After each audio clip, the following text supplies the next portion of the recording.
Hello and welcome back to the Radio Gamescast. As always, I'm your host, Ryan, and today I'm joined by my lovely cohort of co-hosts, Alex. Welcome to the mystery room. And Brett. Hello. As well as my evil clone, Ryan. Hello. Two Ryans, what does it mean? This is the wrestling crew has taken over the podcast week. So we're going to talk about bare knuckle brawls. We're talking about fighting in all sorts of its forms in video games and how to get the feeling of weight, the feeling of you hit the thing and it's good, even in games that you don't press the button to hit the thing. You ever played a JRPG? Never heard of him before. That wasn't a rhetorical question. Never heard of him before. Of course not. Alright, it's going to be one of those weeks. We don't have... Thankfully, we finally hit a week where nothing has happened in the games industry, which is always a positive, as of late. The only things of note, Dragon Ball FighterZ is getting rollback netcode. Is good. Rollback netcode's good.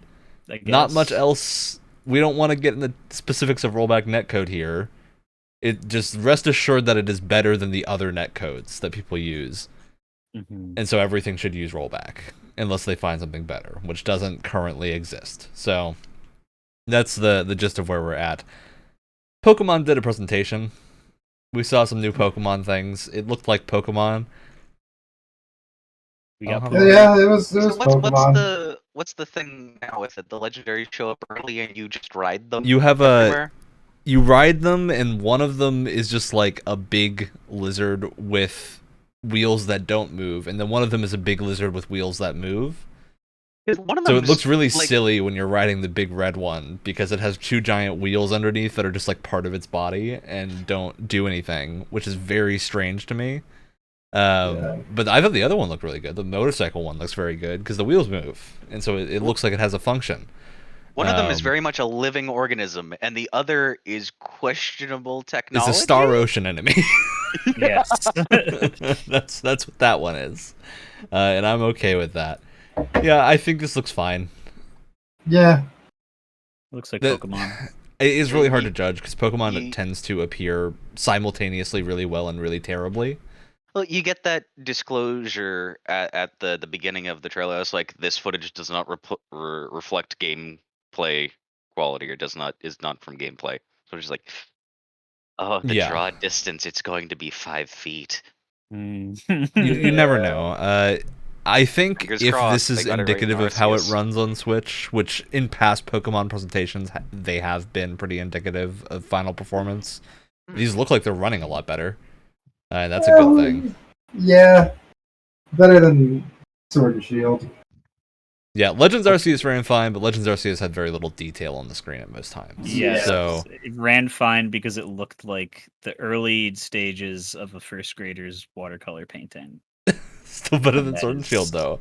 Yes. Yeah, I am hoping this game is good, because I'm a big Pokemon person. I say that now, I haven't actively finished a Pokemon game in like 3 years minimum. So, was a big Pokemon person, but I'm still interested in the new ones coming out. I think they look aggressively fine. Whatever terrastalizing or something is their new gimmick, I think it looks pretty weird. I don't like the hats. Terrastalizing? It's Gigantamaxing, except instead of getting big, your Pokemon turn into crystals and get a weird hat. I would be pretty fine with it if they didn't get a weird hat. It sounds like a fever dream. Yeah. That sounds like a fever dream. I just want Mega Evolutions back, because they're the best one, and I don't like that they're gone, because they're the best one. Yeah. That's the end of my Pokemon takes. I don't have any more Pokemon takes. Anyone else have Pokemon takes we want to get out of the way? My lighting just got a lot more sinister. I feel like I have to say something mean, but I don't want to. Sinking into the void. I'm becoming deep fried, too. Yeah. Yep. I think it's interesting how they're going to have 3 different campaigns sort of deal. Oh, yeah. I don't know what they meant by that. So they said one of them is the gems. Yeah, but what would the other 2 be for a Pokemon? I assume one of them is your normal story, right? Yeah, I think it's going to be like, okay, 1's the gym, 2 is like the evil organization storyline, and 3 is completing the Pokedex. But that's Yeah. just a That's normal just- that's- Pokemon Yeah, game. Exactly. I think they're I don't just think anything rewording has it. changed. They're just Yeah, which separated now. why? Yeah, it's Exactly. so weird. It's, I think the only idea is that you don't have to complete one to do the others. That's what I'm getting from that. I guess so. Like, if I guess if you're someone who doesn't care about like the story, then you could just ignore that and do the other two for once. Which is, I find like me playing ROM hacks now mostly, especially, is like sometimes these like these people that put a lot of work into ROM hacks, like they're cool and fun, but I don't really care about the deviant art level storytelling. I kind of just want to see the weird combo of I wanna see the Pokemon the weird- guy Yeah, has. it, mechanics and It new would be Yeah. nice to not be accosted by some random important NPC whenever I'm done with a gym battle. Yeah, Yeah, it's like, okay, I get it. Do the Pokemon like being in the Pokeballs. I understand you want me to alright, fight my bro. rival 6 times between the first 2 towns so that I have a rapport with them, but it doesn't work. Stop. Yeah, I'm getting old. I'm getting Please old. stop. Yep. All right, Very let's talk bones about are our aging. actual stuff. We're talking about fighting in games, not fighting games, but fighting in games. You punch a thing and it feel good, right? That's the juice that we're looking for here. But before we get to the good juice, I want to get some bad juice out of Brett. Because no, Brett bone likes to hurting talk juice? about PS2 JRPGs on this podcast sometimes. And I want to present you with a question, Brett. This is our little mini game for this week. What franchise do you want to have killed forever? Assuming that this franchise the other franchises will get a new entry. Okay? If I list these games, the they're getting sacrificial a lamb. new entry, but one of them will not. Okay? You've got proper Star Ocean 2 level Star Ocean. Alright? This one is a gimme. If you pick this one, you're going to have to pick another one as well, because I think this is your least favorite by far. Yeah, we'll consider I that wanted one to throw it already. in. Yeah. Wild Arms, Mhm. Xenogears, specifically a Xenogears Gears. game, not a Xenoblade game, and Shin Megami Tensei, just period, full stop. If You're gonna make me kill the entire franchise. You're gonna Persona make still me exists. kill. I'll say Soul Hackers still exists, but no, Yeah, because they separated that now. no mainline Shin Megami Tensei is coming back. Man, you're gonna make me kill the entirety of Shin Megami Tensei just for Wild Arms to come back one last time, aren't you? Oh my, Ryan, how could you make this question? I just wanted to see It's how funny. much suffering Brett would have. It's funny because I think in terms of like the combat juice, because we'll get into it eventually, I'm sure. I think what S&T has with the press turn system is just the best turn-based system, period. Yeah, However, very good. Not to say that S&T doesn't have a lot of cool, very Brett things going for it. It's just Wild Arms has the hex grid system. It's got so much weird cowboy mecha crap that's like Would you say it borderline has bad. cowboy shit, Brett? It does have cowboy shit. Very, very emphatically, it Hmm. does. And they're also, there's that one thing where there hasn't been a game in like 15 years, so Yeah. there's that part too. You just really want it. I just want it. I want to see what it would look like. So Although what it are we would asking? probably not be good. What are the franchises you definitely want to see get a sequel? And presumably a good one. We're talking proper big budget handled thing. Yeah. That's the thing, because I not only like haha funny, it's a gimme Star Ocean, because I haven't really liked it, even though I really want to so far. It's already getting that. Like for the little that they've shown, the Divine Forces or whatever it's called, it looks pretty competent as far as like this modern wave of JRPGs goes in terms of like the modern selection of things coming out within the next year.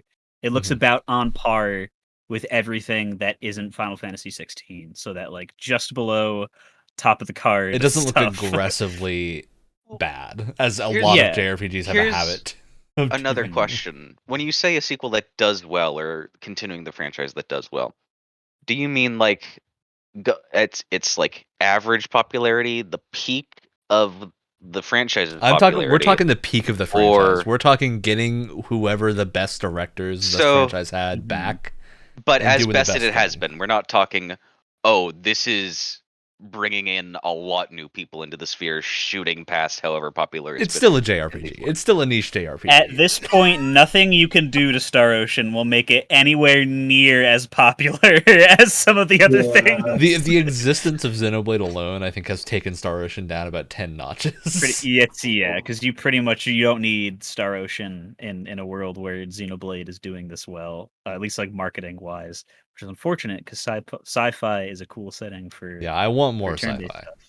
stuff. But I mean, the SMT5 didn't come out too long ago. It took a while, but it came out pretty recently, and we got another one. Sold Hackers still counts, even though it doesn't have the SMT surname on it or whatever. I really don't care. It's pretty much it's got the same vibe, the same demons and everything. It is a That's Shin coming Megami out. game. Yeah, it's coming out in a couple weeks at the end of the month. And I'm playing SMT5 recently, and that is a really good game. And I mean no ill will when I say that I would rather have it be killed in favor of Wild Arms, because I've been liking it a lot. Wrestle Ryan could tell you that I've just kind of been on a serious kick with it lately because I keep being like, oh man, I probably shouldn't play so many of these in a row before Soul Hackers comes out because I'm gonna play that like the second it comes out, and I just keep. I don't Keep know, doing just it. something about it. It's just too cool. There was Xenogears was in there. Yeah, Xenogears was option 3. Here's the thing with Xenogears. People have been able to pick out a lot of parts of Xenosaga and Xenoblade that are like, okay, this is like, it's got the same golden cross emblem thing symbol or whatever that like represents everything The is Zohar, Brett. Are you talking about the Zohar? the Zohar, yeah. Whether it's the Zohar generator, whether it's the infinite power thing or whatever, like it's always kind of along the same lines. There's especially in Xenosaga, there's like the leftovers of what Xenogears was supposed to lead into, or just kind of like in there, to the point where people can kind of, it's a little bit of a stretch, but you can make the argument that Xenosaga can kind of take place within the same universe. And I've heard like a some different time or wild whatever. theories about Xenogears and Xenoblade 3, which I don't know if any of these are true because I haven't beaten 3 yet. But Yeah. I don't know. They sound plausible. Because the basis that I don't want to spoil anything, but the basis that Xenogears sets up in the first place is like, yeah, I mean, I guess anything could kind of take place before or after. I don't know. It's just That's a so common crazy. theme in most of the Xenoblade games. Yeah, Yeah. They don't really follow continuity as hardly as other franchises do. Yeah. And also, it's worth pointing out that Xenogears was supposed to be episode 4 in like a 6-episode game series. And they were just like, yeah, oh god, we can't do the rest of this in one game. Let's you can try to get the rest of this in. Yeah, pretty much. They kind of have just like a truncated, rushed, but not in the worst of ways, rushed version of just episode 4 in the 2-disc package that is Xenogears.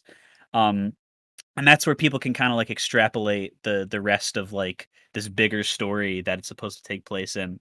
However, I want to make you the argument that I don't really care because in this horrible evil scenario that Ryan's put me in, where I have to only pick one. Xenogears is a game that stands alone perfectly fine, more so than any of the other games that are like definitively part of a bigger franchise in this list. Because it just has like, it's a story that 99.999% of the details just like it's perfectly wrapped up by the end. You don't have any hanging threads that you need. You feel you need an answer to. Which, if you have any, it's usually just because, wow, that was 100 hours of like Bible study and philosophy that I just played through. Oh my god, what did that mean? And then in the coming weeks afterward, where you're thinking about it, or like someone will like bring something up and be like, "Oh my god, that's what that meant." So I think it's perfectly standalone. I don't think it itself needs a sequel anymore, especially with the rest of the Xeno. It's kind of still a franchise, even though it's separated against among like 3 different publishers. You got like 3 trilogies that are, and then Xenoblade X, the little weird step cousin in the corner. Yeah. Yep. All right, so you're taking Wild Arms to get a sequel, but which one do you sacrifice? Mainline Shin Megami Tensei, and let's say the spin-offs stay around, but you don't get more mainline Shin Megami Tensei, or you would get a proper Xenogears sequel, which would, with whatever that entails. Which one would you take over the other? I think because it's, people joke and meme about SMT just being Persona without the heart. And I say joke and meme as in that is a legitimate, serious thing that a games journalist was paid to put many on an people say article. that, yep. Yeah. But mainline SMT definitely has its own like vibe to it. It has its own, the gameplay can kind of get like pretty similar between the different little spin-offs.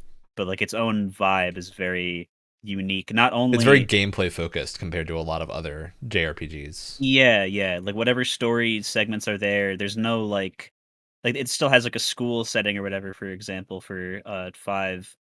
But there's no like very in-depth social links where you're trying to build relationships with the characters. School setting very quickly goes away. It's at least and even when it comes back, it's like okay, it doesn't I really like the other place better.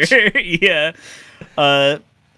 So I think it's unique enough where it's like, okay, I'm not gonna be like a jerk and just be like, oh man, it's gone because I don't care. But I think Xenogears stands alone. It's the thing you feel the least needs a follow-up. Because we're never going to get a remaster for it. We're never going to get a remake or anything for it already.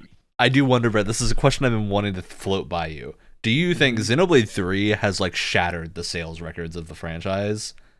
Do you think we see any Xenogears mention ever after it depends how much oh my god, what's the director's name? I keep thinking Yasunori Mitsuda, but that's the composer. We'll call him Xenoman, even though that's not his name. Xenoman. Now he's a Metal Gear Solid 5 character. Xenoman, and it really depends on how much he and Square hate each other.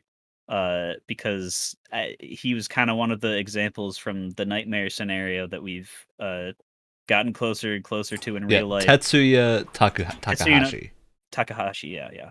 Who was also the director of Xenogears. So this man's gone through the whole gamut of Xeno stuff. Yeah. It depends realistically how much he and Square are willing to communicate. Because this whole time it's been some weird rights thing between them where it's kind of unclear to the gamer public who really owns Xenogears as a property.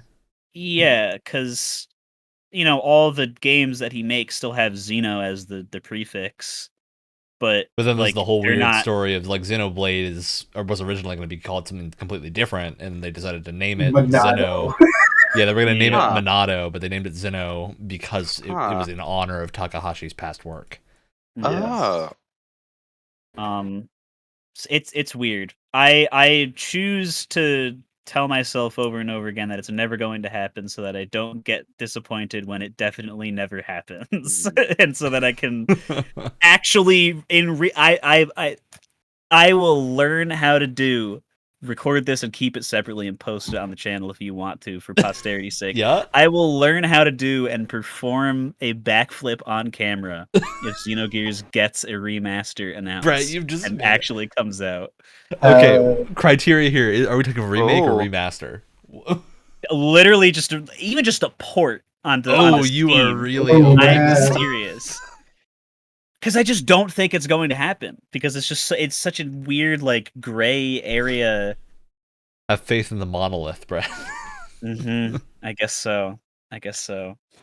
But yeah, Wild Arms is coming back because that's also something that probably has less of a chance of coming back than Xenogears does, because I don't know, nobody cared about it in the first place, and I kind of only just got into it in the very recent time frame that I have because I saw that it had really good music, and it does, and it's got cowboys, and it's got really creative combat. Absolute, And we just need more cowboy games that aren't We just do. like a third person shooter.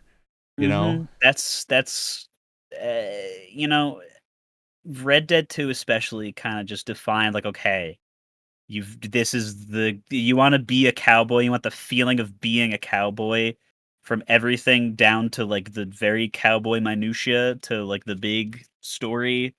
You want to Th- have to worry about inventory space on your horse? Play Red Dead Exactly. Redemption 2. You want to like just look at the screen for a little bit, and then you go to like eat dinner and talk with your family, and the southern drawl just comes out because that's the first time you've spoken to another person in 8 hours after playing the game. Winner! That's your cowboy game. We need something to fill the rest of the void. We The need rest an of the anime cowboy cowboy void. game. Now, are we We need talking an anime full cowboy on game. cowboy western, or can it be cyber cowboy? I think we're talking Well- the spirit of cowboyism Okay. here. Yes. Okay, so wait, It so originated, Alex, in the same period as Outlaw Star and Cowboy Bebop. So cowboy is a very loose term, and that okay. occasionally in the soundtrack someone will whistle, and it takes place in mostly You'll a probably desert. hear some clinking So this studded boots, you know. Yes. so this is good old aftermath and slash fallout of Manifest Destiny and Left Behind colonies type stuff. we're Yeah, going yeah, with. that sort of thing. Like it's got giant Dig it. robots and like demons. I want a and game to lizard embody men. the sense of cowboy shit that seeing Hangman Page walk into an AEW arena gives me. That's what I Yes. want from video games. Mhm. Hmm. Which I think necessitates it being a JRPG. you need something that can Yeah. do the wild stuff. Like Wild Arms. Alright, let's talk about combat. Combat. Alrighty. Y'all played video games recently? Never. What's a video game? Did they have combat in it? No. Perhaps. In a way. Oh yeah. What No, what have you been doing, Ryan? Well, you see, you know what? It actually did have combat. Never mind. I had one combat thing. what game have you played that did not have combat in it? I mean, it wasn't. I'll go into it in the shout out later too. But I did beat Live Alive. Oh, Nintendo Switch RPG. That was originally a Super Famicom RPG. I'm very excited to play this game at some point. Completely got shafted when it got released because no one liked it, and then it got re-released, and then everyone liked it pretty much. You're like, oh yeah, this was pretty good. One of the stories in the game, because if you don't know, it's a game you play as eight It's different Octopath people. Traveler, but before Octopath Traveler and done better, from what I hear. Yes, 100% better. Looks a lot better than Octopath too. A lot of color. Looks great. Yes. One of the people you play as in the far future is a little robot, and he pretty much, without getting into it, there's little to no combat the entire chapter, Nice. besides playing an arcade cabinet. I mean, that's pretty great. Okay. You play as a man named Captain Square, and yeah. That seems very on the nose for Captain Square Enix in the Square. best way. Yes. Yeah. I'm glad to hear that Live Alive is doing well. Oh, yeah, So I had to dude. sacrifice it to the Xenoblade gods because Xenoblade 3 was coming out. Yeah, unfortunate release window, but Yeah, also, I mean, I think we you all got- assumed when we saw the Live Alive remake it wasn't going to be a full price game. It's a full price game. I thought it was only like 50. That is as close to full price on Nintendo Switch. I think it counts for 50. Okay, yeah. that that's fits true. in full price territory. You gotta have the $20 down to really count as a sub full price game. I'm so used to 60s and 70s everywhere for stuff, so I was like, oh, it's only 50. Yep. Uh, It looks very exciting to me. I cannot wait to finish Xenoblade 3 and get to that game. maybe before or after Trails in the Sky, that finally I have decided to play after years of having it sit in my library. So it's that time. I know the rest of this game had combat, though. It did. Was it good combat? Yes. So it's a little bit interesting. This isn't the game I was thinking about talking about for the combat. I had another one I could probably get to later. Combat's pretty interesting. It is unlike pretty much any other RPG I ever played. So it's kind of like a tactics RPG, but it's kind of not at the same time. You have your team of people, and you move them around in a grid, actually, and all their moves that you have different grid tiles that affect. So, like, one of the people, Sundown, is cowboy. He is a speaking of cowboys, as we were earlier, he mainly uses guns.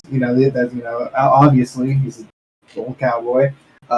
So everything for him is super long range, and in all 8 directions, pretty much. So like where he's standing, he can go directly in front of him, behind him, north, south. It makes sense because he's a cowboy. But then you got another guy who is primarily just like a wrestler. And It's very interesting for him because for a lot of his stuff, it's a lot of like holds. He does a suplex, so it'd be pretty much directly in front of him, and he doesn't have a lot of range stuff to him. So in that way, like it's really interesting because you have all these different characters that you can go through, and each of them kind of plays in their own fun way like that, where it's like, okay, how is this really fitting into not only like really exaggerated classes, basically? Yeah, because you got a caveman and he yells at people and he farts. Excellent. You got a kid from the future who has a bunch of different spells that he can use, like mind control stuff, and then you got a old martial artist. And he, again, just pretty much like exaggerating. You think he has basically a move where he can go around and hit people a bunch and teleports everywhere. It's classic, great, like eightfold strike thing. Yep, yeah.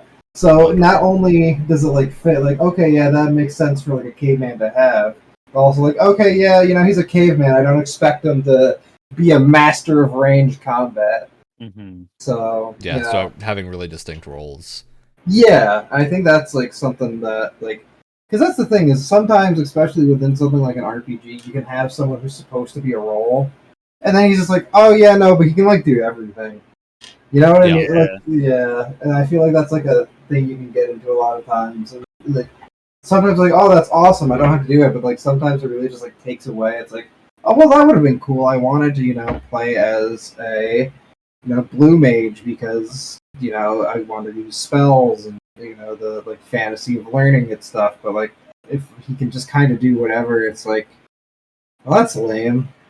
You've stumbled into one of the main topics I wanted to talk about today, Ryan, which is the idea of how to make characters feel distinct when you're playing a game with multiple characters. I think the Arkham games, I know we talked about them a lot last time, but we didn't talk about like the character swapping that you have, at least in City and further. You generally have like another set of characters that you can play as, either in their own modes or in the main mode. And something that becomes a consistent issue is that they all kind of play the same, even if they look different. Generally speaking, they play just like Batman, but with worse gadgets. Yeah, like I remember at least in City, like that you went between Batman and Catwoman a lot in the main, and then like the other modes you play like Nightwing and you can play like Nightwing. I think you can play Red Hood at one point. Yeah, but like at the core of it, they're still doing the beat 'em up style that Batman had, but you don't have anything that Batman has. Yeah, I'm really curious with Gotham Knights how they're going to address this kind of thing. Because this is a common problem, especially in like MMOs and like even Final Fantasy XIV, which I have repeatedly said is one of, if not my favorite game, has this same problem of, in order to make a class that is fun to play through the whole campaign on, you kind of necessitate it having access to every type of tool that you would need to have a fun combat encounter, which means if you're playing a DPS class, often they feel very similar, at least until you hit like level 50-ish, when things start to get really wonky, because you'll get your like class systems that are very different, but up until that point, it's mostly just like, hey, I'm going to spam my 3-button rotation, or my 1-button rotation if you're playing a healer, because healers don't get buttons until they're level 60. And you have a consistent issue with that where it just doesn't really feel different if you go back. It's also something I've found in Xenoblade 3. Really good. Probably already my favorite Xenoblade game, and I'm nowhere close to finishing it. Really cool class system where you unlock classes that you can use them on any character once you have someone with that class fight in your party. So you like find classes off of hero characters, which are like a side party member that you get to add that doesn't permanently join your group. And it's really cool. It's a fun system, but I've realized now it does take away the identity of characters to some degree, because you no longer have to contend with the idea of like, hey, I need to build this character out to be a healer, or I need to build this character out to be a tank, because you now have everyone can be a tank, which means the time value of Xenoblade 3 has like 5-ish systems for character powers.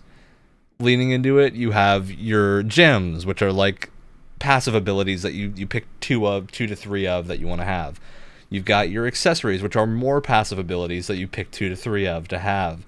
You've got your actual like class skills, which you have your class skills, and then you pick 2 to 3 skills from your classes that you've unlocked otherwise. And then by the end of it, you kind of just have this weird amalgamation of everything. And then as soon as you change class, it drops all of it, and you got to do it again, or you got to auto build it, which has led to me just auto building most times because it's just too much. There's too many windows you have to go into every time you change class to kit something out, which then just kind of feels like you're waiting for it to actually have that impact and feeling of, hey, my character has this identity that they use.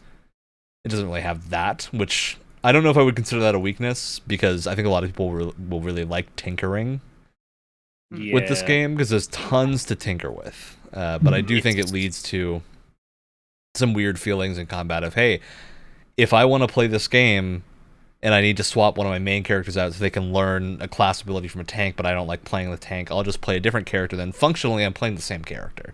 Like, there's no difference between playing any of the 6 protagonists as any other class that I've found so far. There might be some later on, but at least as of now, there's no discernible differences. There's definitely a balance that you can strike with that, though, where you have like that full open customization, but with enough limitation and enough like, I guess, like slow acquiring of ability points or XP or whatever goes in that, like, goes specifically into class abilities. Yeah. Because I remember like kind of being like, oh man, like in Final Fantasy V, which is one of the big job system games, it's like, oh man, I can like these characters totally could be just like different arrangements of colored pixels on a screen that I could totally make all do the same thing. But something about like the rate at which you gain ability points and just like how many different jobs there are, it's just like I might not even get the chance in a normal playthrough to make 2 people dragoons by the end of the game.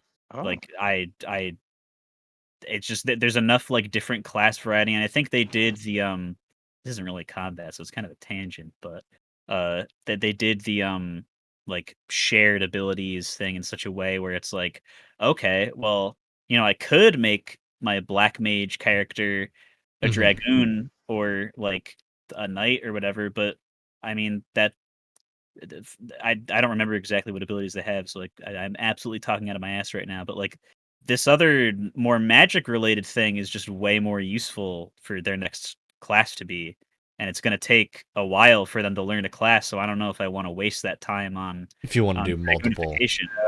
Yeah. Which that makes a lot of sense. That's kind of the same feeling that Xenoblade has, where at least the way 3 works, your characters learn classes by being in a party with those classes.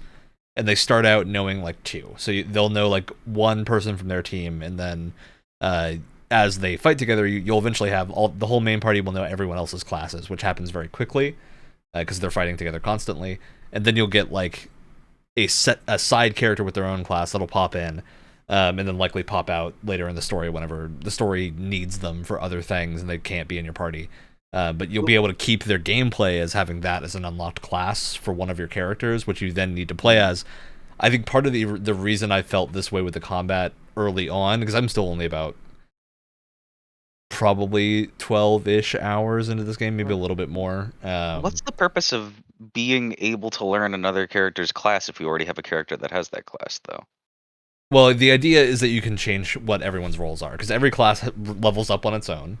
Characters also level up on their own, so you can level your characters up and then you level your classes up on those characters to unlock other abilities that can then be cross-classed with that character. There's a lot of depth here, and you unlock a lot of interesting things, but the thing is you don't unlock anything different on different characters, which I think is the main reason it doesn't feel super unique, is because all of your characters functionally, if they learn how to be the medic gunner, they will do the medic gunner thing. They won't do any other thing. The stuff that gets cool, though, is if you have a character that hasn't learned a class and you have another character that has, like say what I've been doing is training my tanks to use healing abilities. And because you have this thing called fusion arts, where when you press a skill, you'll use 2 skills at once. So you can mix and match. It's not you like can mix and once match, you said so you can have a tank that when you press your big get aggro from all the enemies button also does a heal over time, which is very useful. That's a fun system to mess with. But I think at this early point in the game, they've handed a lot of those classes to main boy Noah, which means you have to like play one of those classes for a long time on Noah to get everyone else to learn how to use it. So you can't functionally like use all of them on different characters because of how many are shoveled towards Noah at the start of the game. So it's a little bit restrictive in that way, but I think it'll open up because this is, like, from my understanding, a 100-hour game. So it's a Xenoblade game. It's a Xenoblade game. They are often about that length, and that's I like that quite a lot. So hopefully, hey, keep the tutorials coming because they definitely haven't stopped. Before we get more into like the actual like feeling of combat, I wanted to bring this up since Brett brought up Final Fantasy V. Yep. An issue I have with one of my favorite games, which is Final Fantasy VII, and how we're like the whole identity thing we were talking about. 7's main thing, the materia system. Now this is base 7 I'm talking about. They fix it a lot in Remake. In base 7, obviously, you know, Cloud has a sword, Barret has his gun, Tifa uses gloves or fists. Besides that, and I guess their limit breaks too, they all have different breaks, but for the majority of the time, it's all just doing big damage, right? Yeah. There's no identity to them. And this gets ruined because of the materia system as well. Because all of that XP that you're... Cloud levels up. But I mean... what's the difference of Cloud leveling up to Tifa leveling up if they do the same thing? If they do the same thing and they can put on the materia, which levels up separately... So, like, especially near the end of the game, it was just like, oh, I'm kind of getting bored of using Cloud, Barret, and Red 13. Let's use Cloud, Sid, and Vincent. And all you have to do for that is just switch over the materia around, because most characters also get the same equipment slots, that has the identical material slots, and boom, there's my new party. And it's just, it's just pretty much at that point, it's like, I don't know who do I feel like I want to see right now, pretty much sort of deal. It's not really like their core identity, and it's something that they do fix in 7 Remake, because, they all play differently. They all but the materia is still just as versatile, because you still have, like, the materia system that's kind of acting as the cross-character thing. Yeah. And you also have the character and their, like, weapon abilities that fill the character fantasy. Yes. Which is what I really liked about Remake. I think that is a good way to solve that problem. Mm-hmm. But it's very work intensive. I think that's the big question mark.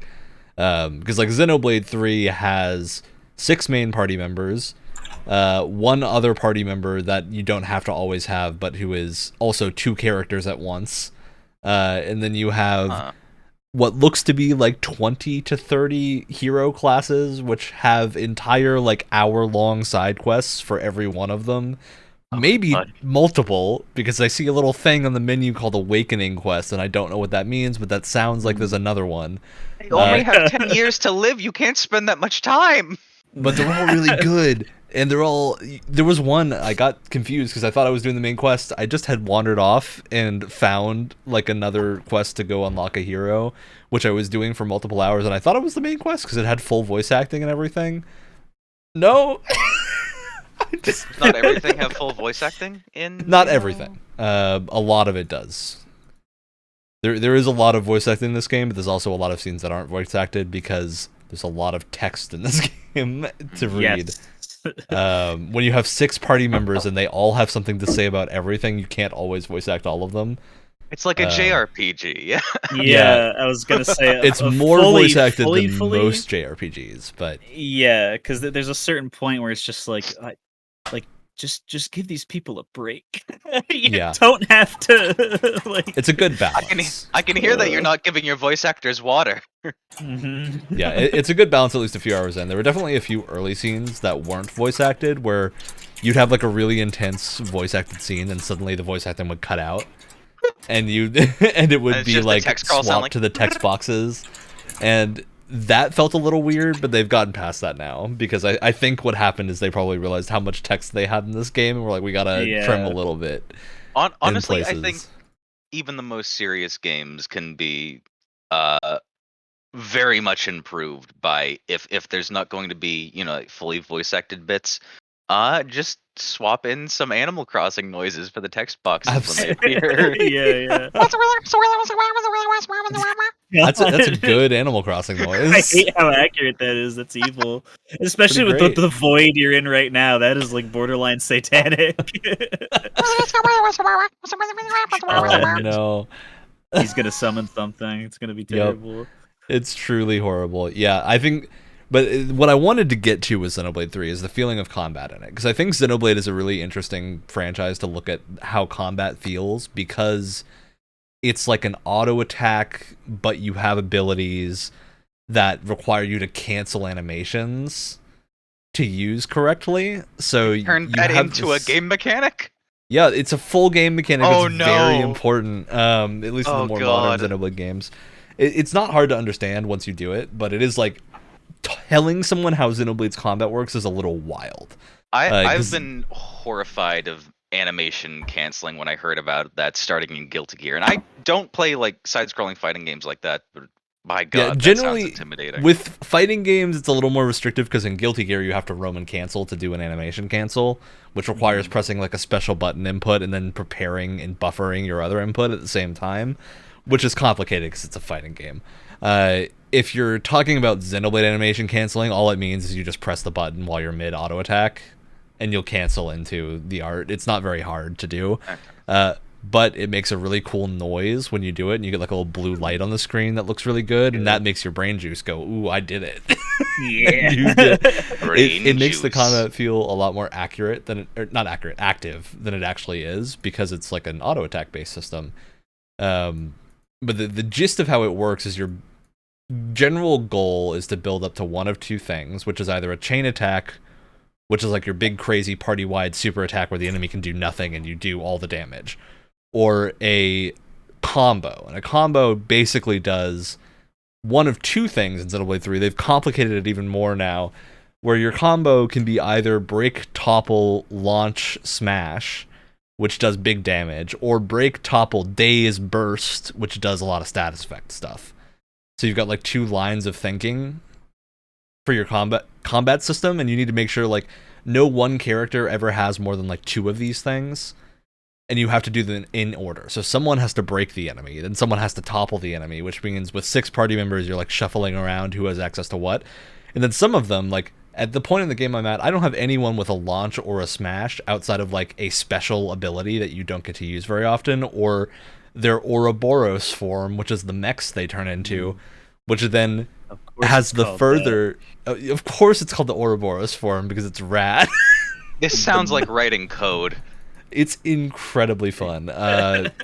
But when you turn into a giant mech in the middle of the battlefield and the camera zooms out and you're twice as tall as everyone else and you're slamming a gigantic skateboard sword that creates Devil May Cry summon swords around it, it's pretty cool. It gets the fantasy right, despite not actively being a game where you press buttons to do damage, and instead being a game where you wait until the auto attack does damage, then you press the button, because canceling the auto attack gives you a damage boost, and then you get bigger damage. Yeah, it's a good system, but it takes an insane amount of tutorials, which is why Xenoblade is notorious for having tutorials 20 to 40 hours into the game, because it will not reveal a system until you get there. I wonder what game critics think of this. They often have very strange reactions because, hey, it's hard to do this type of thing. It's not... Describing Xenoblade combat to anyone, I feel like this is what probably bounces the most people off, is when they play a Xenoblade game at the start, the combat's relatively simple. They might be like, oh, there's not a lot going on. There's going to be a lot going on. You just aren't there yet because they want to ease you into it. Sounds like 3 feels like it has the best balance so far of gradually revealing the tons of stuff going on without making it feel like you have a super long startup, because Xenoblade 2 like hid half of your abilities for half of the game, so you didn't do the cool combos until later on. Plus the fact that you can switch characters at any point means you, instead of having to worry about waiting for a cooldown, just change characters and now you can play the game more. Do you feel like it's like a nice slow lead in with the story as well, or is it? Yeah, everything is tied to story beats. There's confusing things at the start. If you've played a Xenoblade game in the past, you might be like, why doesn't this button work? It will work. Just give it time to a little bit of do controller remapping things, or? No, it's just you won't have everything unlocked at the start, and the game doesn't tell you what every button does until you unlock it in the game. And 3 is also unique in that there are game systems in 3 that last for like 2 hours and then go away forever, very openly, which is cool because it's there to trick you into thinking this is going to be a thing for the rest of the game that you have to worry about, and then you don't. Did something you found yourself missing, or was it okay, this had its time in the sun, it was fun while it lasted? It's about selling the idea, right? It's so when you are hearing about this world and how it works, and they're like, hey, you have to obey this system, or else it's going to punish you. And then eventually you figure out a way to not get punished by the system. Yeah. And then the game changes a little bit. Your gameplay gets slightly different, which is cool. It doesn't feel like it's constantly saying the same. But yeah, I think back on the combat track, that's where most combat-oriented games tend to have problems, is they stay the same the whole time. You find the one combo that works and you never stop spamming it. Yeah. It's why in JRPGs, like, you want to have a game that encourages building a character that is like a buffer or a debuffer or a control character, because that's generally a sign that your combat is tuned right.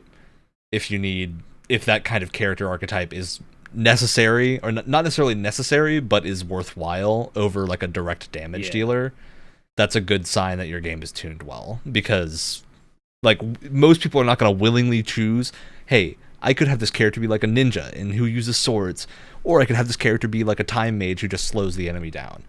Which one of those two generally sounds more exciting, but which one of the two is actually more useful? You got to tune that correctly to encourage people to try different things, or else they will just play the same thing. And then you double dip and become a ninja time mage. Yeah, hey, you can do that in Xenoblade Chronicles 3, so you better at that point. What is the most powerful magic of all? Friendship, no, chronomancy. Absolutely. So I think it's just a balancing act in terms of any type of game that is not just an action game, and in action games as well, I guess, because you want to. I'm thinking of like Devil May Cry and Bayonetta. You want to encourage things like character and weapon swapping, so that you aren't constantly using the same stuff. And just like weapon swapping in Bayonetta. Yeah, Huh. Tons of it. And having like enough of like a deep enough combo pool where you could just like chain a bunch of random things together if you do it right. Just like having certain games can get by with having like your 3 attack combo or whatever. Like I for a game that really talks about CQC a lot, Metal Gear Solid 3 really does just be having like one melee combo, and that's it for the entire game. But it gets by that because of the kind of game that it is, where you're not supposed to be doing combat the whole time. They get the whole suite of guns that all behave slightly differently if you want, like, all that stuff. But yeah, there's definitely. I feel like the PS2, PS3, 360 era was very, very easy to fall into the trap of the very simple 1-2-3 combo action. Yeah, game. Light, I think heavy. prior to Batman kind of revolutionizing Western combat, a lot of Western combat was the God of War 3-hit combo. That God of War, of course, like very quickly went off of that and continued getting better as it went on. Like by God of War 3, you have much larger combo ranges, but most games I think tended to think, hey, we have like a 3-hit punch combo, good enough. Yeah, And then the rest of the systems will be elsewhere. That's not how that works. Yeah. I thought Alex had something to interject with, but Oh. no What was interjection. it? Was it my facial expression in the void? No, I heard a noise and I thought it was you, but it might not have been you. Yeah, I think going back, because I also played a little bit of Sleeping Dogs recently, because I was looking for some good old it's been a stuff to while load since up I've on my heard about Steam that. Deck. And Sleeping Dogs is a really good example of like a game that landed, I think, in the perfect complexity realm for the type of game that it is, where the game isn't about doing intense melee combat all the time, but the melee combat is good enough that when you are doing the intense melee combat, like 60% of the time, it keeps your attention well enough. And the fact that like in that game, your target prioritization and like what enemies you're going to take out and countering are a little bit more important than actively reacting and like creating a combo string. But you do have the ability to do some basic combo strings, which is I think a good middle ground to fall into if you want to have kind of that Batman-y combat, but not necessarily focus solely on the feeling of the punch, because Batman only works because it feels so good to play. Like, if that game was not as good as it is, that combat system would not be a standard.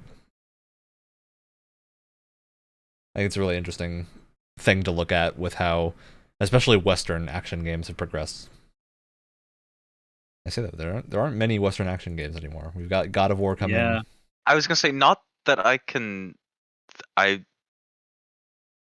Oh yeah, no, wait, those are from Japan too. Yeah, I'm like, you think about it, I'm like, wait, that's a Japanese Yeah. game. Huh. Yeah, I think it's just it's an interesting state of action games to be in, where We don't have Wyatt here, our resident Western game player. I know. He's our that's foot unfortunate. into the Ubisoft portfolio. Though you do know. Oh, go ahead, Ryan. I was gonna say, I think another thing I wanted to bring up here is the differences between combat and how you feel between sequels in a game. Because the game that when I heard the topic, I immediately thought of was Kingdom Hearts. Now I've played a lot of Good Kingdom example. Hearts. You sure have. I sure have. Almost So- an annual replay. Yes. So, in my opinion, Kingdom Hearts 1 and 2 are such great games because of how fun it is to play as Sora.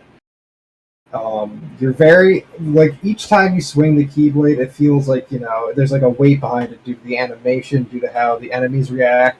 The sounds The give you the sounds of perfect it. selling point of it being a good old bonk stick. Like, yeah, you're really getting into it. Not only that, like with the animation and stuff, and like because it goes both ways. Like everything in your kit makes it so you can do these fast strings of combat very, very quickly. And Constantly it's very staying in the air. satisfying. And because in 1 and 2 they designed the combat in the air in a way where you're not vulnerable, and you're pretty much safe once you're in there and you're doing a combo. And most importantly, you don't miss when you're throwing things out. So Did they change that in 3? I haven't played. well, 3 is weird. We'll get to 3. yeah. Starting with Birth by Sleep. Here we It's go. different. It's a different team that's taking the head here, because it's pretty much known in the community as the Osaka team, and that they weren't the main team who were doing 1 and 2. Starting with Birth by Sleep, everything kind of just started to feel really bad. And I like Birth by Sleep, but like... There's like a weird transition where they tried to mimic current action games. Yeah. But in a way that kept Kingdom Hearts in it, and it didn't work. It didn't work. Explains why I didn't have a good first interaction with Kingdom Hearts. Oh no. You felt very floaty all the time. Like, even your default jump, you jumped higher than most enemies were even on there for. So if you'd want to do an aerial combo, which in Kingdom Hearts, a lot of your aerial combos are just better, it's very sluggish, it feels weird, and you end up whiffing most of the time. Not only has that, that, that weird magnetism where it kind of like locks you in place for a lot of things, which just doesn't feel good. And then the camera changes activity once you get in the air too. Yeah.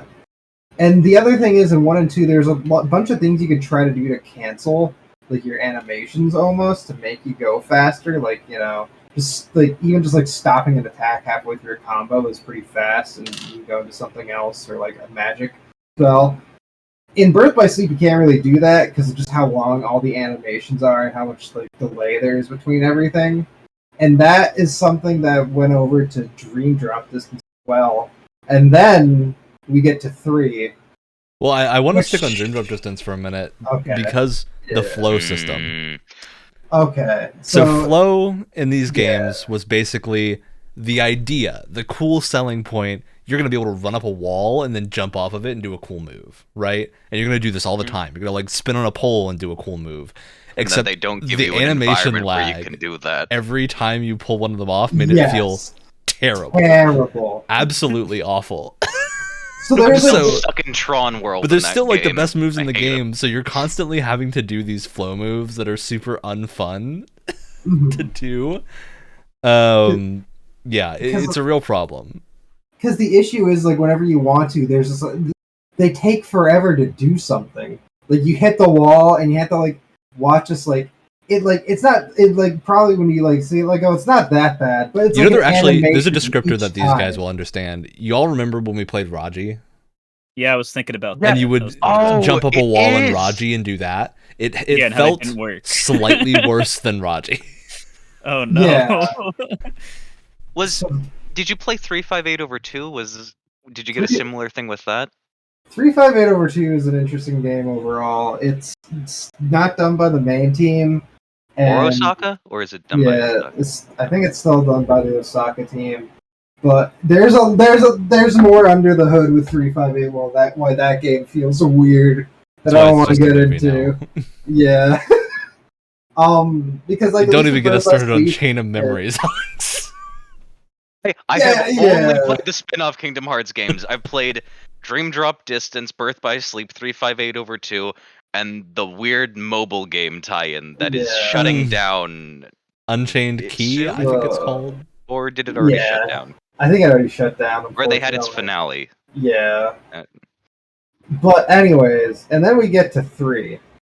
And then because at this point, you know, the game was like 10 years in development. They're like, oh, yeah, a lot of people don't really like some of the stuff that we've been doing. Yeah. I do want to shut up before we get 2 into 3. Yeah. 2 had the limit form system of, as you did combat based on like what you set up beforehand, you could have different forms that you would be like super. You're going Super Saiyan in combat, basically. They were some of the most fun things ever because all of them were super different. You had one that would like roll you around in like a roller skate thing. And your combat was really floaty, and you'd like shoot constantly. Yeah. You had the classic like dual keyblade form, which everyone loved, where you'd run around with 2 keyblades and do crazy like acrobatic combos. It just was super fun, like really cool concept that they completely got rid of. Yeah. Was that also the one where you could like turn into a train or like the teacups ride? That's 3. Yeah, and that's what they replaced it with. Yeah. And some things they did good, like you're much more responsive, but you're still really floaty. And then, as Ryan just said, you had this really cool system where you could turn into these different forms. But now it's just kind of baked in some essences, and like I don't know. Like all your special moves are Disney rides, which like That would be cool in a Disney-themed world, like a world that is like a Disney park or something. In the rest of the game, it is super out of place. And that's the funny thing is, in an update, they like, wow, people don't like this, so you just have a thing where you can just turn them off. Really? Yeah. They're like your flashy special combo enders and stuff. And they're not like combo What if- enders no. per se. You're like but more so like a big moves. big AoE move, and instead you get like the thing where you can get your cool Keyblade transformations more quickly. So it's that was like the main thing when you said today's topic. I was thinking about like it's how much of games like combat can like change in small ways that like can really just hamper. Really make it feel worse. Better. Yeah, I don't know if this is his main issue with it. I think Brett has something that I think he can relate to. MGS2. And some things. Quite a lot of things about I think we've it. talked about this before as well. Yeah. Where I think we I've been thinking about going back to it just because I need to pull at least one other person from this crew so we could do a games cast on, so I can really spend an hour and a half tearing it and only it apart. But oh man, I mean, like, I'm trying to remember like combat specifics and just how like little the camera cooperates in that game in order to do combat things. It really suffered from the transition of like Shadow Moses is a very properly scaled location. Yes. And I forget the name of the rig that you're on, but 2 is not. Shell, yeah, the big shell is not quite as scaled correctly to the benefits of the camera. It's like Shadow Moses is when they were doing the Lego design. I've seen the pictures. They stick on the base plate. They're following the rules, the laws of Lego. All those studs are properly connected to the things below them. I've seen the pictures of the Lego Big Shell because they did also use Legos to make the Big Shell, and they're like bending stuff out. They're breaking the rules of you're trying to make the hexagon shapes because they're like attaching things only on the corners. So like, okay, things are no longer just the perfect like top down squares anymore. This is wrong. This feels less but we good than we it haven't did. moved far enough forward in technology to make that feel good Yes, yet. because literally because MGS3 feels great. Well, but in MGS3 you have in the subsistence version and every subsequent version after, you have the movable camera to just help with your scanning of the environment and everything. It doesn't matter that you don't have your minimap in that game because you can gotta feel lost in the jungle. Use your eyes.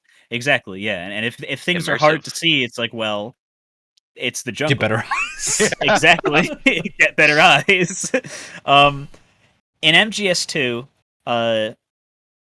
after you finish the oil tanker stage as Snake and you get to the big shell and you're playing as Raiden, one of the big gimmicks of that game that I hear almost no one talking about ever in any of the other games, because I don't think they tried to do it again, because they either left the minimap in with like a piece of gear, or they just took it out completely. In 2's case, the minimap is there. However, you have to unlock it, and you have to sneak through the areas first to get to. Did you say nerd? No, Raiden, node. To get Is it an optional bit? No, well, it's optional, but you will regret not doing it because it feels terrible. Because you don't have control over the camera, you can't see anything in the room. You don't get your iconic MGS1 like conical like enemy sightline thing, or you can see their patrols and kind of plot out parts of your sneaking mission from there. You just kind of have to go off of like you can kind of like scope through in first person, but you can't really alter the top down view at all. And some of them are just like very, very meanly placed, deliberately meanly placed camera positions to like hide things that will shoot you if you're not like super careful every single new room. And that makes everything feel worse, including the combat, because you're still limited whether you're Snake or Raiden, you still have only your punch kick, and you know when you're getting assaulted by 10 guys with riot shields because you screwed up bad because you suck at the game like me, punch kick is just not. No, it doesn't work with roomfuls of enemies, because it's not supposed to, of course. But yeah, Stealth game, not a and fighting game. I'm getting London. flashbacks to the Fat Man fight where the only Metal Gear game I had played before this was 1. A So I look hadn't of really confusion on grasped. Alex's face as soon as you said the Fat Man. But Fat Man fight. Well- Is this on the nuke? Is this about the nuke? Well, he's a serial bomber. He specializes in bombs. Oh. He is also extremely overweight. yeah, And he skates around on roller Makes skates and sense. laughs at you the entire fight, which is It's very incredible. funny. But like the first time doing that is like, okay, Metal Gear Solid 1 maybe had like, you had the sniper section. This is the part where I will go in first person to shoot and do a little shooter gallery thing. They're like 2 or 3 isolated spots where like the sniper is necessary to win a fight or whatever, and that's how you do first person. Okay, they didn't really do the greatest job of telling me, who only had MGS1 experience, being like, okay, no, this is just how you're going to shoot people now. You have really awkward, like inverted PS2 first person. You need to like hold like one button to aim and then a face button to like put your finger on the trigger and then let go the face button to pull the trigger. What? Which works. I found, because now I have a copy of MGS3 on the PS2, which works way better on a PS2 controller with the mushy pressure sensitive buttons. Mhm. Because if you take your finger off the button lightly, you just take your finger off the gun and you don't shoot. But on an Xbox controller, they just said screw it, and it doesn't matter if you didn't mean to shoot or not. Once you press down that X button, you better be praying to God that it hits something, because otherwise you're gonna be firing like crazy no matter what. But yeah, you have this fat idiot skating around you while breakbeat jazz is playing loudly in your ears, and he's laughing at you, and the only part you can hit is a little part of his head, and I go, I didn't have to do this before. Why is it so hard? With the And it was sniper not rifle, fun. where you have Sounds to like a time you your button problem, bro. release. It was a me problem, but compounded with the other problems I had with that game, it made it not very fun.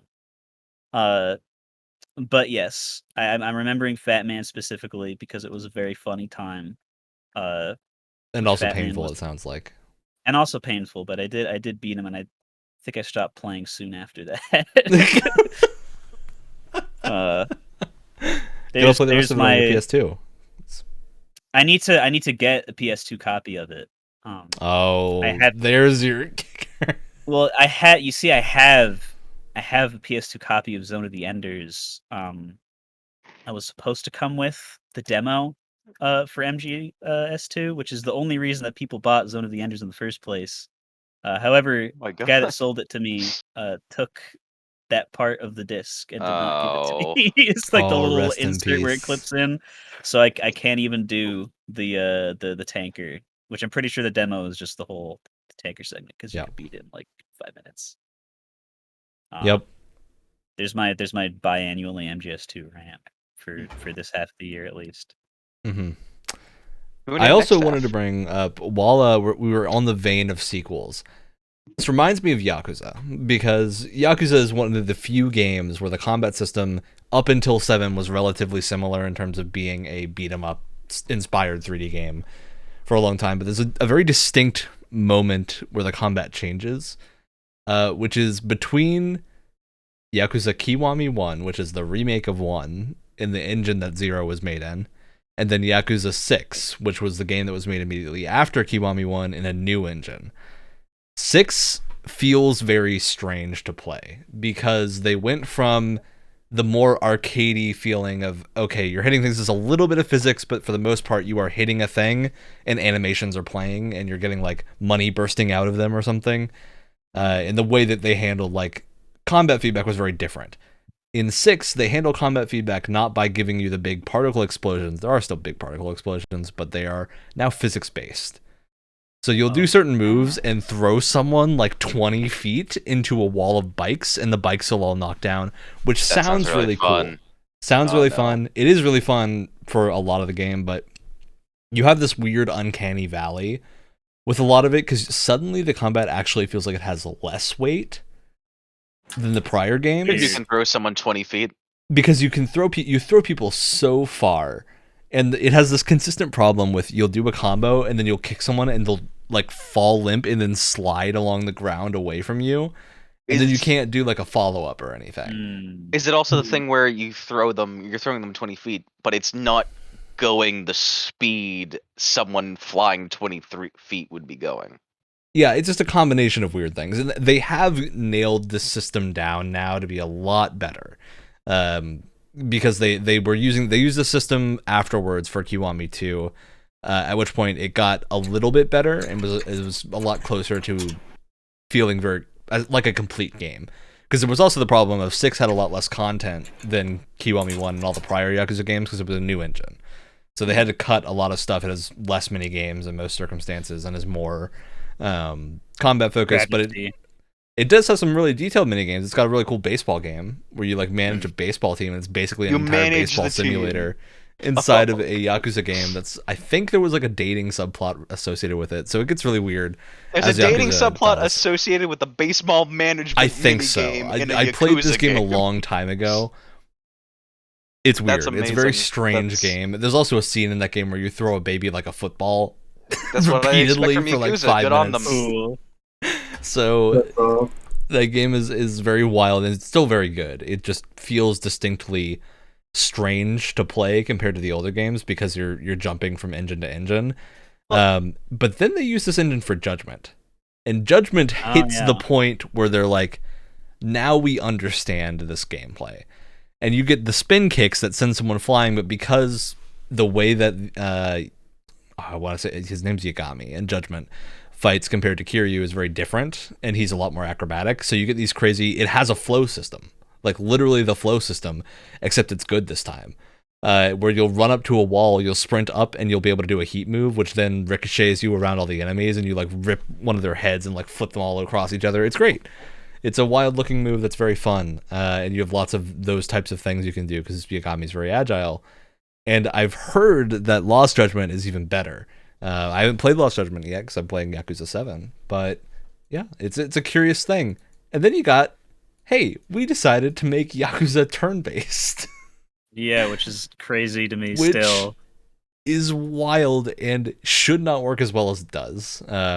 Like a Dragon is an insanely good JRPG. And just takes the leap of, hey, what if we make, instead of doing the JRPG thing of making a huge world, we're going to make a really dense world. And it's going to be as dense as like a regular Yakuza game, but a little bit bigger so that you have like distinct danger zones and whatnot. And then you get this thing called Pound Mates at a certain point in the game. And this this is the replacement system for summons in other games, in other JRPGs, where instead of you summoning something through like the power of friendship or whatever, you pick up your phone, you call Pound Mates, and they'll send someone to pound your enemies. And it's just a bunch of references to past games. There's a dude called Gary Buster Holmes who's extremely buff and has giant like doom spikes on his hands and just twirls enemies around. It's great. It's wonderful. You can do a side quest where you unlock a baby man. Good. Is it an old man in a diaper? Or yeah. Yep. Okay. A Yakuza boss in a diaper. Was wondering what we were talking about by baby man here, because there's exactly what you think. Yakuza boss in a diaper. Don't Perfect. worry. Glad we're on the same page. Yeah, it's great, and it feels like a very good way to capture what Yakuza's been about in a turn-based system. And then you also have the way they handle actual combat, where you need to like time button presses, not quite to the degree of something like Legend of Dragoon, but more. You'll be able to do a little extra damage if you time your button press, or you can guard during an enemy's turn by pressing the guard button, and you'll take less damage if you do a perfect guard during their attack, which still makes it feel active enough to where you've kind of got that action element still represented without it being an action game. which feels really good. And then you've got the thing where you have a character who can just throw a bunch of nails out of her purse and kill everyone in like a 12-meter radius, and they all fall to the ground in a very satisfying way, and it's very cool. Which is the physics combat system working well for a JRPG, which I don't think we're ever going to see more JRPGs outside of Yakuza use a physics-based combat system. How does physics work with turn-based, though? That seems really... If you knock an enemy down and you attack them before they get up again with a different character, you'll do extra damage and do like a crazy leap up and slam down move. You can knock them into things. If you see a street nearby and you can manage to hit them with something that would knock them into the street, a car will hit them. Oh my God. It can get a little bit wild. I mean, that stuff like that goes all the way back to Chrono Trigger with the directional attacks. Yeah, it's been a bit. I don't think you can't really knock people around like the screen or anything, but you can wait for he's right in the middle of the screen right now. It's perfect for my X/ move, and then you can because you can't aim those. They just go in there like. Yeah, it works the same way in Like a Dragon, which that's like the one change I would make to the system is let you be able to move freely during your turn to a limit, so you can actually like angle your stuff for things like this. But I have a feeling it was probably a balancing concern. They were like, if you could freely move, you're going to break the game, which I understand. I see the logic there, but it is very fun regardless. But I think it's interesting that we're seeing an adjustment of a franchise from action to JRPG, because usually it's the other way around. It's cool to get the new system. Abducted by a creature from the void. Brett, you know what I want to mention as one of our capstone games here, and this is more that we want to talk about? Final Fantasy 15. This is a game that makes everyone groan at this point. A game that I've played for probably well over 100 hours. No, I did not know this fact. Multiple times. I've beaten this game like twice. a dragon? Or No, Final Fantasy 15. And I don't particularly like Final Fantasy 15, but the reason is because one specific thing. This is why class fantasy is important in games that have classes. Ever since I was a kid, I have wanted to play a class that summons weapons. That's so cool. No game has classes that summon weapons that actually do cool things with them aside from Final Fantasy 15. That is kind of the thing that it That's does. like the only reason anyone plays likes to combat in that game is because of this. And there's a really cool thing. They did one update. So I beat the game once when it came out. The base version of the game, which left me feeling very unfulfilled and kind of like, because they do this, you go on a train ride to a really cool area, and then you learn you don't do anything in that area because everyone's already gone. And all you do is explore a derelict facility. And it's really, really sad because there was going to be cool stuff there, and then there wasn't. 15 is a crazy game. But they released a DLC this was a free update, part of the DLC, I believe, which was something called Armiger Unleashed, which is the mode you go into. It's your power-up mode that every JRPG likes to have, where you get crazy attacks and you hold the button down and you start summoning every single powerful weapon that you've obtained over the game and using them in concert and like shooting them like missiles at things. Really cool. But in the base game, it wasn't very fun. Like, you got like one power-up move out of it and it would do a big screen-clearing move. In the Unleashed mode, you would actually like do the Kingdom Hearts 2 transformation, and you'd get like a super powered up mode for a great amount of time, where you'd run around with all your 13 collected royal arms and do really cool things, and you had a bunch of abilities that changed. That made the game so much more fun to play because it was an actual system and not just, hey, press a button to clear the screen. So I've beaten that game twice. The biggest problem I have with that game, and what I really hope they don't do in 16, I don't think they will because it's a different team handling it, is the best way to play the combat is here. I'll use my Nintendo Switch controller. You just hold the triggers. That's all you do. Huh? You have your attack trigger and your defend trigger. And that's how you play the game. It's far more fun to have it on a button and just go press the button. Like, let me press the button multiple times to do a combo. Like a video game. Like a video game. But no, you can't do that. You just hold the button down. It's immensely strange because you can tap the button and it works, but the game like will warn you that this is less efficient than just holding the button. What? Weird. It's such a strange thing. I think the idea was you would hold the button and then you'd press like one of your skills and it would be kind of like a mix of a Xenoblade system and a regular action system. In function, your skills don't recharge fast enough for that to really be how it plays out. So you're kind of left with just this, okay, I press the gas pedal and then I press the brakes and then I press the gas pedal and I press the brakes on my character and then they do their things and then occasionally I get to do a cool move or teleport and do things. It's such a bonkers control it's a fair scheme. bit too much funk for me. It's so weird because I don't know how many people have heard of Episode Duskai here. Episode Duskai was a demo for 15 that released about a year before 15 released, if not a little bit more. That came with, it was a demo included with some other game.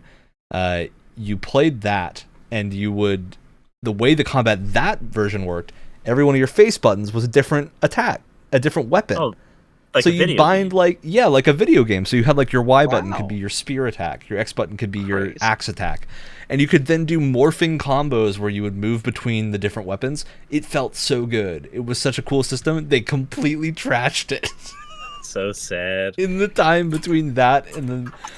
I don't know what happened. I still occasionally go play Episode Duskai because I still have it loaded up and just wonder what happened. Ow. Who made this decision? It is, to me, I think the most personally insulting decision that Final Fantasy teams have ever made, because it actively is just like a worse combat system, and we had the better system. Like, it was real, it existed, I could play it, it felt good, and they were just like, nope. We're gonna scrap it and redo it in this next year.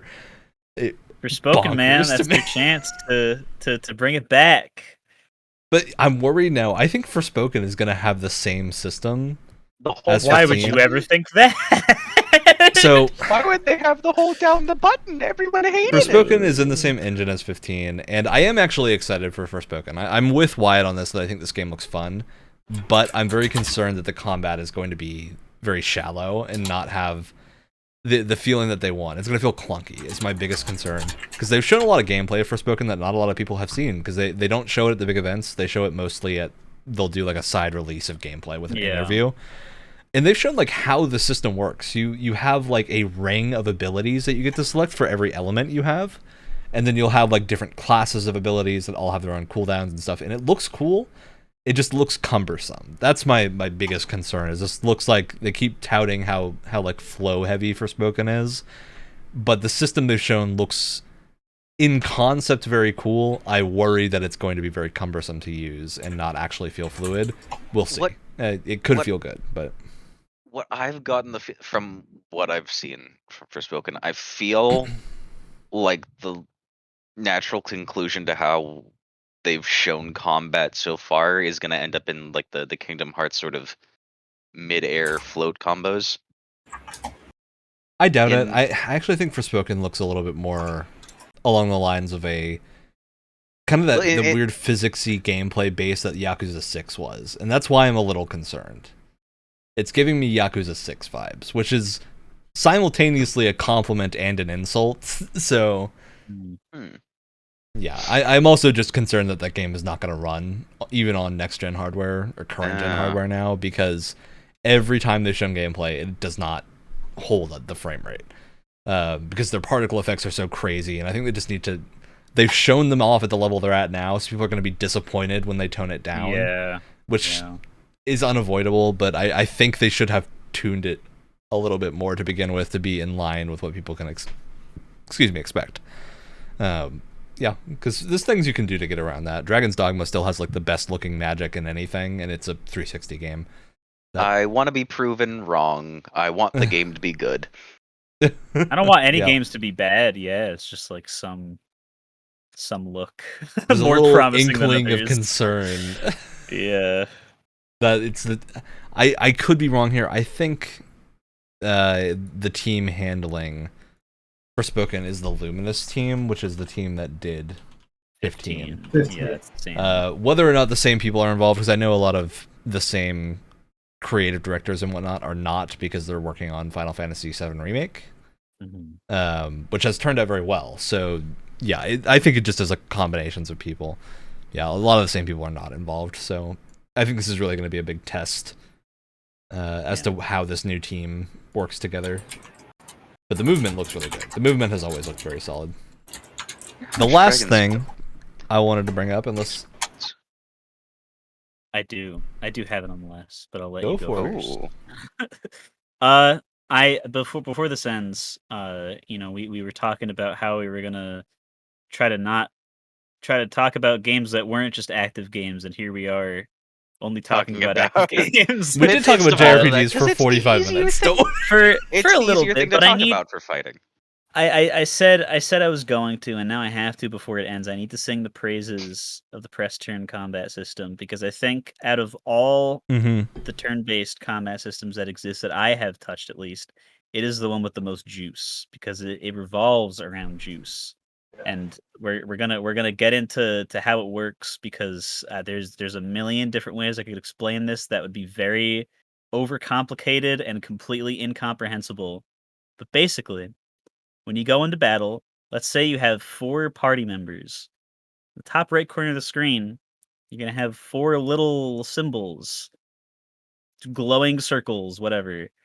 The demon across from you, because of course they're all demons. This is the combat system for a large amount of the Shin Megami Tensei games. I probably should have started with that. The demon across from you, let's say he's got some fire coming Persona out of him. 2 uses the same system. Well, Shin Megami Tensei. Yeah, but people that play Persona don't know that all the time, Brett. They really don't. You're right. We gotta relate to the audience. I know, yeah. The demon across from your party, he's got he's got some fire on him. You go, oh, guess what? I've played a video game before. I've heard of Pokemon. All right, I got someone with an ice spell. All right, What are you doing? We're gonna lob this ice cube at him. See how this little bastard likes this. Oh man, one of those symbols at the top right of the screen that normally would go away after one of my party members uses an action and goes on to the next party member, to which the next symbol would correspond to their action. It didn't actually go away because I used a move that was super effective against them. That little symbol started glowing, and now I cheated, and now I get an extra move because I was smart and I used my brain. So basically, you can pound enemies into the earth by just using super effective moves against them over and over again, and just be super mean and just obliterate the poor little creature in front of you. If you do enough damage before it kills you in one shot. But the cool thing about it is that on the other end, every single enemy in the whole game can and will do that to you, because they have their own press turn icons that come up when it's their turn. And of course, they're perfect AI computers. So if they see that your main character is weak to lightning moves, they're just gonna pull out the most powerful lightning move they have. And if that wipes out in your entire party in the first turn, then well, whoopsie daisy. Now you know for next time. hope those loading screens won't be longer than the battle you were just in, because now you got to sit through all of them. But this makes for some extremely tense and very rewarding combat that lasts for as long as the game designers remember that they have it as the combat system for their game, the whole game. There have been some times where it's like, oh yeah, we'll throw a boss at you that's like, that just isn't weak to anything. You're just gonna slap your open hands against it for like 20 minutes and hope that you can keep up the weakening spells over and over. But speaking of the weakening spells that Ryan mentioned earlier, that's a good sign that your combat system is working well if you feel like you need to have at least one character in your party that can do debuffs and buffs and stuff. You literally will not win in an SMT game if you don't have if you're not at least experimenting with buffs and debuffs and status effects and stuff. Good luck taking down a boss if you don't know how to use. Yes. Sometimes it's like, oh man, I tried using the accuracy reducing ones 3 attempts in a row and they didn't work, so I guess I'll try lowering its attack this time. So when it hits me inevitably, because apparently it'll never miss, it'll do less damage this time. But all that combined with the exposing and taking advantage of weaknesses and defending yourself from the same thing happening to you means that the back and forth does not feel like a turn-based game. It doesn't feel like you're sitting there like, oh, I'm gonna really think about, man, do I do this? And there's no ATB. It's just like if you sit in a menu and you go to the bathroom and come back, nothing will have happened. The music might have looped like a couple times, but that's pretty much it. Um, I find myself like just a ton of the time, like because after enough non-boss battles, you kind of get a feeling for okay, my fire spell is like number 2 on the little UI of this character's list of spells or whatever. So I kind of just like muscle memory to the Agi Dain or whatever, and just kind of throw it out without thinking. When they start throwing a boss at you that you know is weak to something, and you just start like just pure like it's like you're playing Osu or just you're just hacking into the U.S. government and you're just just all the menus flying by in 3 seconds as you feel as like the smartest person in the universe for taking like a mid boss down on your first try. And like, yeah, that's right, Hydra. I just made you my bitch. Get out of here, you fake creation of zeros and ones. Haha. It feels so good. And there's always like crazy like sound effects and very very very satisfying looking weakening animations for pretty much all the enemies that go the That's another extra important thing mile. about any system is just animation and sound effects are so Yeah. important. And that's something Shin Megami Tensei has always done really well at. Oh yeah. About the player feedback. Yep. Gotta have that for it to feel good. But yeah, that's why, and it's interesting because I feel like a lot of the indie JRPG scene is very like it's very Final Fantasy, Very Pokemon. very Pokemon.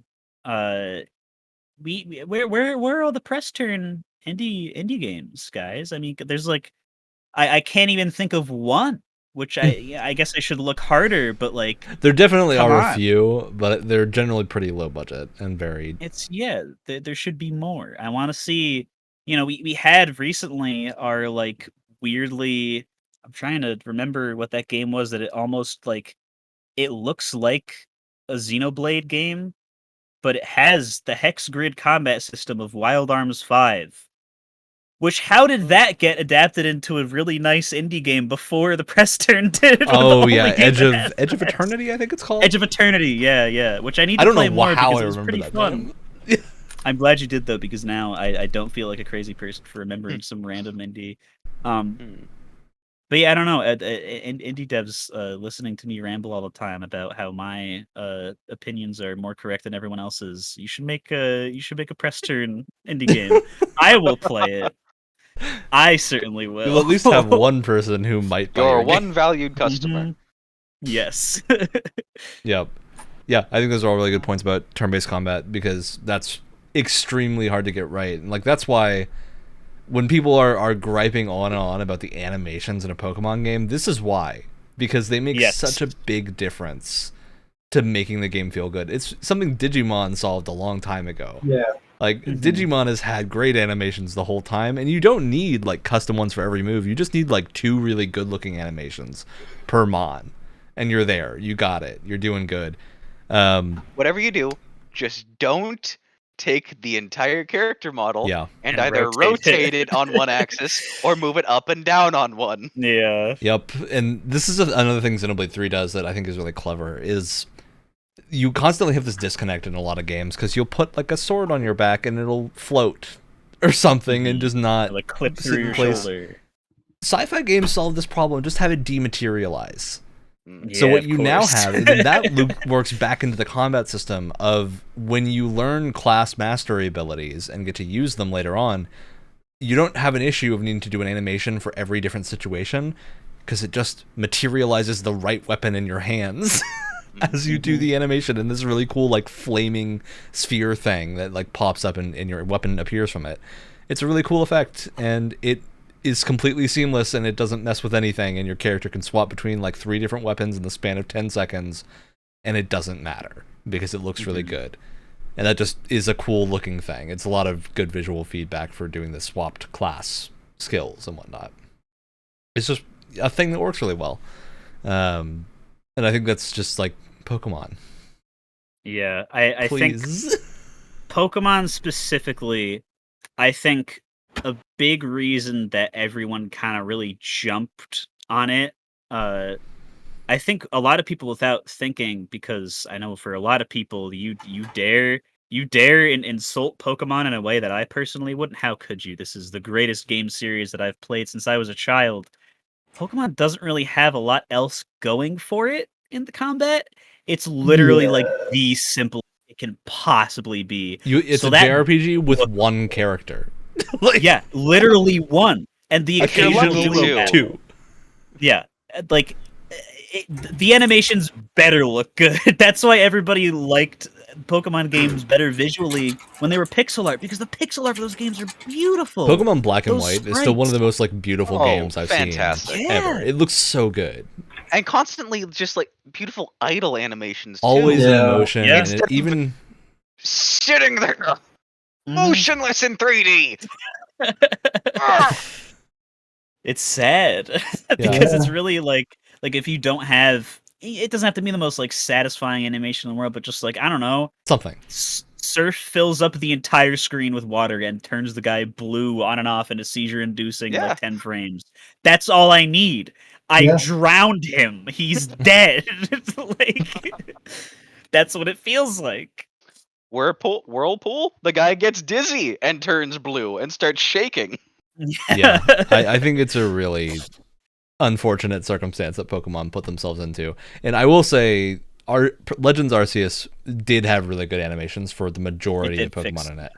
It fixed the majority of issues, and hoping Scarlet and Violet continues that trend, and it's good, because then I'll probably play it again. Like, I think that's what I need, is just something to make the sitting there while I watch one thing act feel good enough to warrant being there. I should revisit Diamond again. I want to ignore the game and just flip fossils. Yep. Psychopath. Gotta do the fossil flipping. You said you had one more thing though. Yeah, well, I wanted to briefly mention wrestling games, because I did promise we were briefly going to mention wrestling games. And I think with the recent, again, announcement teaser of Ukes and AEW continually doing the same announcement trailer every year until the game comes out, it's reminded me that wrestling games need to have good systems. And something that's really interesting to me is the two recent WWE games that are touted as being above average of 2K19 and 2K22. Both have very different approaches to a wrestling game, like combat philosophy, that I think both work pretty well. You have the 2K19 approach is more sim heavy and is like, hey, you have access to all the moves you want, and you need to like correctly do them, and then you'll have your things going correct, and you have like your one button counter system. You don't really have combo strings. You just have like, you're getting to the move you want to use. You're doing the spot heavy thing. Whereas 2K22, which is just the system that I've preferred a lot over the other, is literally just like a simplified fighting game. It's you have actual combos that you get to customize in your character creation, and you've got like, if you want to do the advanced moves, you hold the right trigger down, and then you have like your advanced things like submissions and whatnot, which feels really good, because it means even if you don't know what you're doing, you can play the game by just like, okay, I'm gonna mash square and then end my combo on a heavy hit. I'm gonna mash this grab button and then grab someone and do a backflip. Like, you can do that. And I think the two different approaches to those games both work really well and are fun systems.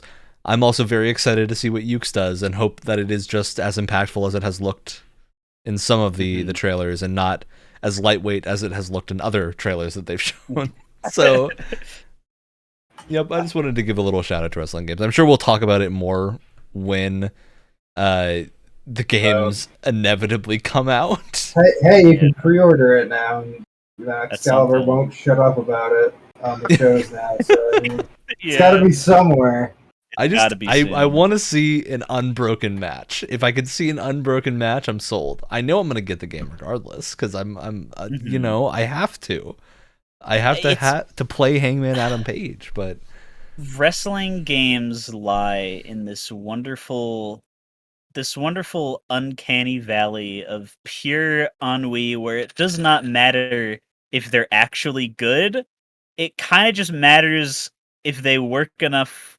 If they sell the fantasy. If they sell the fantasy, and if they work enough where like you can at least keep the game running for like half an hour. I'm trying to like lower the bar to like the most recent second most recent 2K game where it's just like we were struggling keeping AI matches running for like 3 matches in succession before the game full crashed back to the PS4 menu. Mm-hmm. But that's like I think I've not bought or even played a wrestling game myself before, besides watching the funny AI characters beat the crap out of each other because that's the most fun I get out of it. But I want to give Fight Forever like a genuine shake. I want to get it when it comes out and actually try playing it. And Brett, how could you do Wrestling Empire like that? Because I just watched Ryan play it. It's true, yeah. That's how I get my fantasy. He names his character. You have to play that game, Brett. You have to understand. He names his character like Goop McGee or something, and he walks out with a neon green stick of dynamite. He stands in the middle of the arena, and detonates himself, and kills the guy standing across from him every single match. He comes out to Man in a Box, and we go Bert for like 16 matches in a row. You can't get caught for cheating if you kill the ref. It's true. I book myself into a loser leaves town match every week, and then I eliminate everyone else on the roster. It resulted in the game like just not knowing what to do after his point. It was really funny. Start putting me into a match with the referees. Yep. Yeah, didn't it also try to put you into a loser leaves town battle royale once? Yeah. It's like, what? Only one person wins out of like 30 great. people. Everyone else loses, leaves. Which we need to stream this at some point to make sure that everybody knows exactly how horrible and how amazing at the same time it is. But that's exactly like what I mean. Like at the end of the day, people on Reddit be mad that Fight Forever is a bad wrestling game? I can't believe this came out so low quality. Yeah, I guess, but like if I get to watch like I don't know, like Jungle Boy just like T-pose and slowly flutter up and out of the arena, I'll be happy. Exactly. I get my full price, $70 worth if that happens, like reliably. Like that's fine. That's where the weight of the combat of a wrestling game comes from, I guess. That's pretty good. Yep. I'm with you on that. I do think that my one actual criteria is actually this sounds paradoxical. The combat in a wrestling game is not that important. Yeah. It's such a funky thing to say. You just need to have the ability to do the moves. That's the important part. And like have some kind of counter or some system to allow countering. And then all you need is some mode that encourages the random like storytelling part of it. Yeah. That becomes the focus, which is why this is why everyone cares so much about having like a universe mode or something in their WWE games, is because it's the most fun mode. Samoa Joe needs to come out with a robot arm. Samoa Joe needs to come out. He needs to leave for 6 in-game months, return with a fully titanium robotic arm, just to kill you with it in the story. That is all that needs to happen. If it kills your character, all you see is the Twitch emote of him grumpy. Yeah, it'd be great. Yeah, I think that's the thing that for me that Yuke's Fight Forever is going to really need is some game mode that is not just versus. Yeah, because that is to me the killer of wrestling games, is not having a proper single player mode. It's just give me some mode, and this is why people still look fondly back on the old like PS2 games so well, because the No Mercy and SmackDown. I know they do. Had the insane modes that would just like have you walk up to Undertaker's locker and do some insanity that then makes a feud happen out of nowhere. It makes no sense, but it's perfect. It is. I've been playing SmackDown vs. Raw 2007 the past week as Carlito.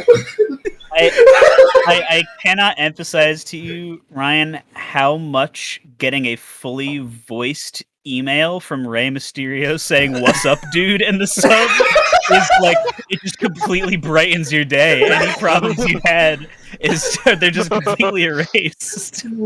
Yep. What's up, dude? It's Ray. Good luck in your match Call tonight. Ray. So stupid. Oh, Power it's wrestling games just perfect. pure serotonin. And Yeah, everything else. They hit all the right buttons. All right. Well, that's the show. We're to shout-outs now. It's time to shout some man. things out. Who's ready? I have a shout out that's kind of a topic, but I don't have it fully developed yet for the fighting Do it. bit aspect. So I personally feel like just because they've been advertised a lot together in my media sphere, with Shin Megami Tensei. You guys Yeah. heard of The World Ends With You?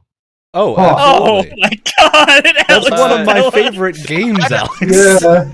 I don't know. I Yeah. used to think Professor Layton was niche. Okay? I have a DS I- with The World Ends With You like 5 feet away from me. I'm a sheltered little baby gamer child. The Pog fights. Yeah, The Pog fights. Yeah, they're fun. that's my shout The out. Pog fights. Yeah, the 10-pin slammer, Yeah. 10-pin Yeah. arena.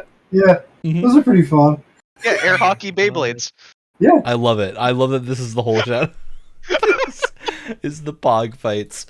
All right, I got to give mine to Xenoblade Chronicles 3 actually just having a G Gundam in it. And I don't Yeah, you mean told me. like I don't mean it wasn't a G Gundam in any way. I mean this is a man inside of a dome that does a cool move and the robot does the cool move. He shouts his move out. It's great. It's is perfect. he in the pod in the Gundam? Or is Yeah, is he's the pod inside of the separate? thing in a Okay. pod in Oh, the it Gundam, and he does a cool move, and the Gundam does a cool move, and it's perfect. I haven't met this man in the game yet. We've only seen him in cutscenes where he does cool things. I want to meet this man so bad. In What if real you life. get to play know. him? He's got Oh a my cool God. spear. It's great. Yeah, this game is getting more and more crazy, and I'm like, I said I was 12 hours in. I've checked the clock, and I am closer to 20 than 12. But Ow. a good like 6 of those are probably idle time where I left it on when I went to go do a bunch of errands. So yeah, I'm a little further in, but I can't wait to see the insanity that is progressing. Because it's crazy. It's bonkers. I can't wait to see what G Gundam Man does to the story whenever he Yeah. inevitably appears. I need to play it at some point. It's definitely on my list. You gotta find G Gundam Man. I know I have to. I have to find the G Gundam Man within myself before I can find the G Gundam Man within Xenoblade 3. My shout out is to Smiling Friends Go to Brazil. The Yes. special came out yesterday. You can watch it now on HBO Max. I mean, Ryan, you were there with me. I think we were probably almost driven to tears by the sheer beauty and movie amazing. quality animation of this Ooh. 12-minute special. I really can't build it up enough. And it's probably it's almost groundbreaking. The things that Adult Swim will let Michael Cusack and Zach Hiddle do. I would highly recommend. I mean, if this is eligible, it would probably win all of the Oscars. I can't wait to watch this and for it to be a slideshow. Aw. You're ruining the joke. You need to go watch it if you haven't already. I know a lot of people that I talked to forgot it was coming out, but it is genuinely very good, and it made me laugh. Ryan, you're the last one. Gotta bring us home. Let's see. Rob's Something outlandish to say? Maybe Willem Dafoe? I mean, but the one that I was planning on saying, I talked about it, was, Live Alive. Pretty much just, if you're not a big fan of JRPGs, give this one a try. It's very different. My fun fact is it came out 7 days before Earthbound did in Japan, and I honestly gotta think if it did come out in America and it got that popular, people would probably be talking about it as much as Earthbound and the mother franchise.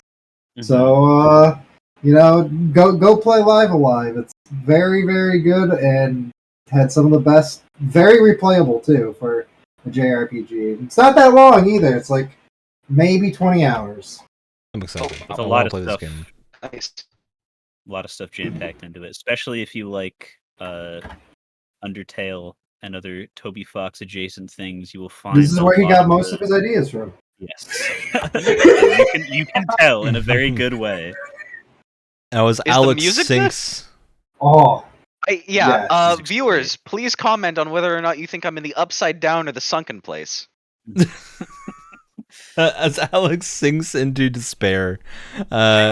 It's time for the show to end. As always, Tuesday mornings at 7 a.m. Eastern Time on the podcast platform of your choice. Next week is going to be the Game Pass Games Club. It will be. If you're not No there, matter too what. bad. Oh Yes. no. Are you not there, Alex? I'm flying home that night. Too Okay, bad. maybe we'll do it on Monday if we can fit it in. No! We keep so saying we sorry. won't push it back anymore.